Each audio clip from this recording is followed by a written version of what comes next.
In my last video, I ranked all Logia Devil Fruits that were currently known, but I didn't emphasize much on the user. I just went rambling on and on about the Devil Fruit itself for like 10 minutes. But this video will be similarly different, since I will be ranking all Logia Fruit user. Yes, I separated the fruit from its user. And now it is time to see how well each Logia user is doing with their delf. I will be ranking them by their currently known feats, intelligence, boldness, and impact and all that stuff. As a side note, I am not including non-canon users. That said, here we go. Ladies and gentlemen, let me present to you all of the tier. At the very top, we got the God tier, which means that they have trained themselves so much that they are ridiculously powerful. A little below that, we have the insanely strong tier user, which means that they are strong but not as strong as the ones in God tier. Simple. Then we have the creative user. They might not be as strong as the ones in the previous tier, but they are very creative with their fruit and use it pretty efficiently. Then we got the mid user. Basically the ones who sure they do know what they are doing, but they don't use their fruit to its fullest potential. Like they can always do better. And at the very bottom, yeah, well, pro needs more training. It basically means that they still have room to grow. Now, let's start with the rank, starting with Karasu, the one with the Sutsut fruit. What have we seen Karasu do with his fruit? Probably the best thing that he can do is turn his suit into a crow and even fly. Like, that's pretty creative. But why crow? Why a raven? Even his face looks like one. How unique. He can even turn into many other smaller crows or raven and communicate using them. Something like what Perona could do with her ghost back in Thriller Bark. That's pretty useful in like infiltration missions and even for transport. I must say, from what little we have seen from the Crow Man, I would easily put him in creative because of what one can do with suit. Alright, who's next? Oh, we got Smokey here. In my last video, I mentioned that Smoke was probably the lamest Logia power to have, since again, what can one do with just smoke? But Smoker is the kind of character who knows that his power is lame and ineffective, so he has other ways to fight. What ways, you might be asking? Well, there's Haki. He seems to know how to use armament and observation haki, and he leaves his Devil Fruit for better mobility. And he even has Sea Prism Stone weapon. Let me repeat that real quick. A Sea Prism Stone weapon. Like with luck we get to see Sea Prism Stone bullets, but my man Smokey is going around with a Sea Prism Stone staff. Like, not even the admirals have that.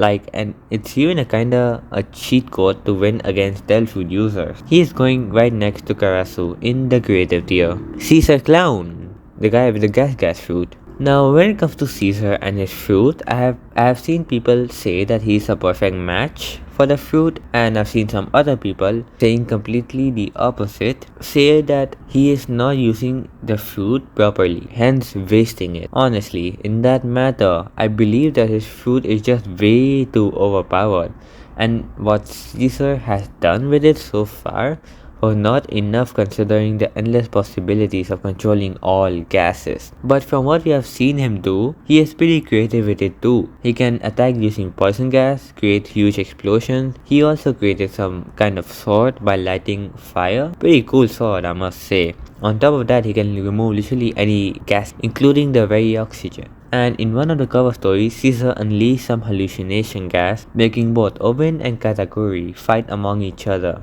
Like, did Caesar just win Owen and Katakuri in a 1v2? Damn, Caesar is strong. More than what he gets credit for. I think that there should be something between insanely strong and creative. Like, Caesar is creative, but he's strong too. Yeah, a strong user. And Caesar will go right there. But he's not that strong since he literally got bullied by even Chopper. Oh my god. That's really crazy. Either way, moving on to Sabo now. Now, we haven't seen much with Sabo since he recently just got the Mera no Mi, but we can assume that he's insanely strong since before he had strong haki anyways. Besides, he literally escaped from Mary Joa facing the 5 elders and Emu themselves. Like, how did that happen? I don't get it. Well, they probably let him escape. God knows what happened there. Well, he is insanely strong now. Next up, Green Bull with the Forest Fruit. Now, when it comes to the Admiral, Green Bull is kind of a joke since he got sent back home by Shanks of the Haki of Shanks. And he was struggling against Morley, a giant who wears a skirt. A male giant wearing a skirt. Jeez, even thinking about that makes me feel uncomfortable. But at the end of the day, he easily took care of King, Queen, and the Akasaya 9 including. So that should make him strong to some extent. Well, you could argue that they were all injured, so they weren't really that strong at the moment, and them in their fullest potential they could beat Admiral Green Bull. But he even faced Fujitora. I'll put him next to Caesar. I mean, he's an admiral for a reason. Strong fruit, admiral. Oh, we got Caribou. Now what has Caribou done?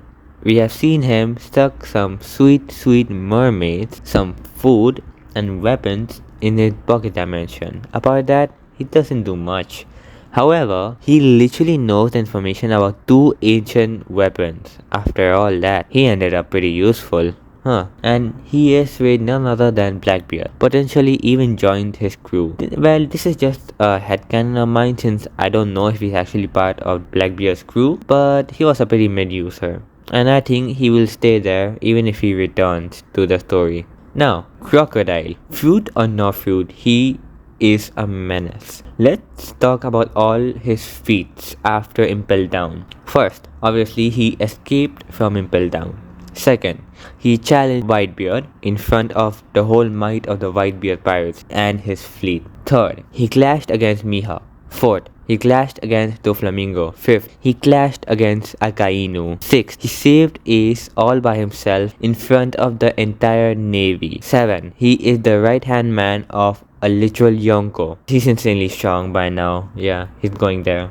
He's going up there. The god of Skypiea, NL, is next. And you know, he was a menace too. Like, he just randomly appeared in Skypiea and started ruling it. He mixed both his haki, basically listened to everything that was going on in the whole island. He even took in the divine soldiers and gave them their first task of making him a spaceship. A literal spaceship. Like, imagine you go to job and the first thing they ask you to do is to make a freaking supercomputer. Like, the same shit happened. And even after getting defeated by Luffy, like, bro just casually went to the moon as if nothing happened. And he even just destroyed like half of Skypiea. Like, what a menace. And he literally used his fruit to its fullest potential. I don't know if I should put him in God tier, since we don't know how strong he is right now. For now, he's going next to Crocodile. Oh, we got Aokiji. He is, or rather was, an admiral. He lost against Akainu. I'm sure he gave Akainu a tough battle, but he managed to hold his own against, let's say, his teacher or master, Vice Admiral Garp. And he is currently with Blackbeard. The way he uses his Devil Fruit is pretty impressive anyway. After all, he did manage to awaken it. With the awakened fruit, he has to be extremely strong. I can't decide, so let me know in the comments. As for now, I'm putting him above NL. Oh, we got Ace. Now, Ace was a mixture of strong and creative. Back in Alabasta, everyone made him sound really strong. All 3 types of Haki, Son of Goldie, Roger. Now then, I will put him in strong user. Monet, unfortunately, is dead now, just like Ace. Or is she? We haven't seen her fruit in a long time now, but Monet was pretty creative with her fruit. She had an interesting design, however, she wasn't extremely strong, so she will go in the creative tier, maybe even in the mid tier. But I am feeling a bit generous today.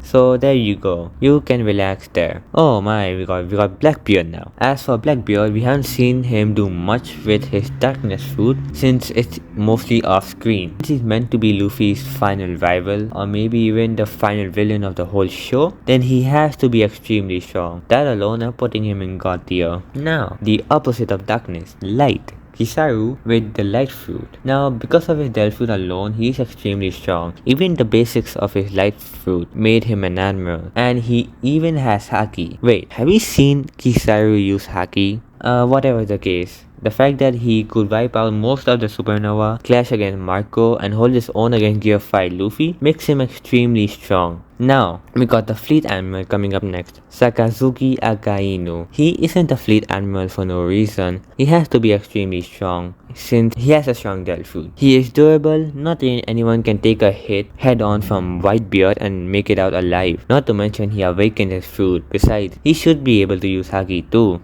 even though we haven't seen him use it much. But still, he has to be a god tier. I mean, fleet admiral for a reason, huh?